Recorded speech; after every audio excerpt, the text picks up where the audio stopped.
একটা দুইটা লাগে পিনিক বড়ি, পিনিক খেলা খেলা পাগলের ভাবে ধরি। রোজ রাইতে একটা দুইটা লাগে পিনিক বড়ি, পিনিক খেলা খেলা পাগলের ভাবে ধরি। তুই হারানোর বিস্ফোরণটা দিচ্ছে বুকে ব্যথা, পাগল হইয়া কই যারে তোর মিলল না তোর দেখা। দে ফিরাইয়া খোদারে তুই ওই পাগলের পাগলি রে, পাগল হইয়া পাগলি লইয়া আর কথা দিলে বাঁচি রে। মরছি আমি নিজের হাতে, তুই তো সুখেই নাকি, সুই ফুটাইয়া দেহের মাঝে বইলা করে থাকি।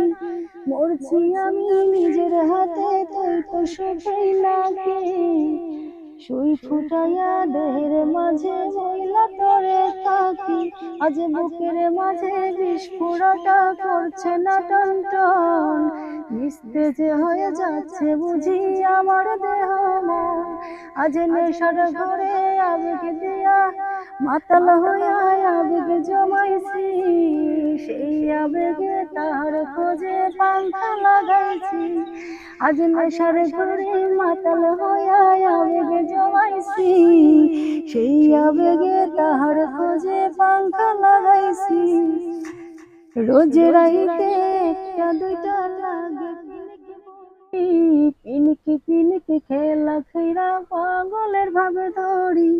তুই হারানোর বিস্ফোরণটা দিচ্ছে বুকে ব্যথা, পাগল হইয়া গইরা রে তোরে মিলল না তোর দেখা।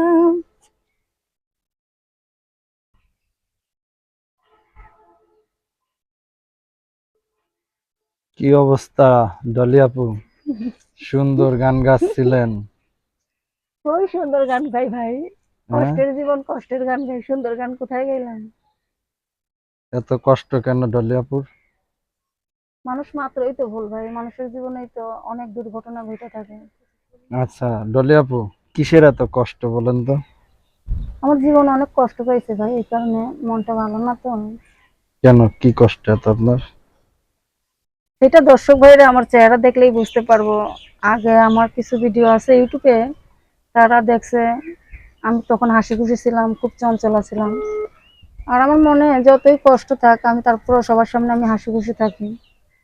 আচ্ছা, এখন মানুষের জীবনেই তখন কষ্ট, এখন তাই বলে কি প্রিয় করা দর্শক, যায়। এই সেই ডলি আপু, হাজার মনে কষ্ট নিয়ে সে দেওলিয়া হয়ে গান গাচ্ছে এখন। তো ডলি আপু, কষ্ট যেহেতু আছে, যদি কেউ কষ্টের সাথে সঙ্গী হতে চায়, তো যোগাযোগের কোনো মাধ্যম আছে? হ্যাঁ ভাই আছে। হ্যাঁ, হ্যাঁ।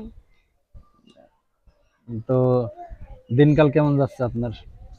আচ্ছা, যদি কেউ যোগাযোগ ভালো না। করতে চায়, যোগাযোগের মাধ্যম আছে কোনো? হ্যাঁ ভাই আছে। আমি আসলে বিদায় নিব, অনেক সময় হয়ে গেছে।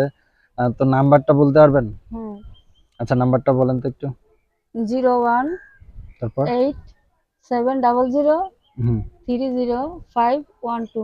আচ্ছা, তো দর্শক, আমরা বিদায় নিচ্ছি। সবাই ভালো থাকুন, সুস্থ থাকুন, আল্লাহ হাফেজ।